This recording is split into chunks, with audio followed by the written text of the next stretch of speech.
इतिहास म्हणजे नक्की काय असतं? भूतकाळातील गोष्टींचं मोजमापच भासतं.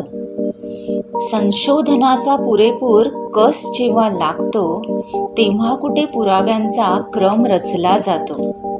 पण इथे पण अभिव्यक्तीला थारा असतो का? दोन दुव्यांचा मधला सेतू रचला जातो का?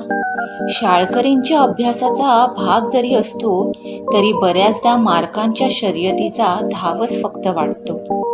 मोठ्यांना तर चर्चेसाठी कधीतरी ताव चढतो आणि राजकारणी सत्तेची भाकरी त्यावरच भाजतो.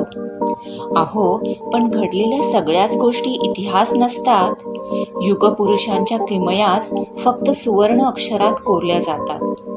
इतिहासाचं वर्तमान आपणच जपलं पाहिजे आणि भूतकाळातून शिकून भविष्य घडवलं पाहिजे.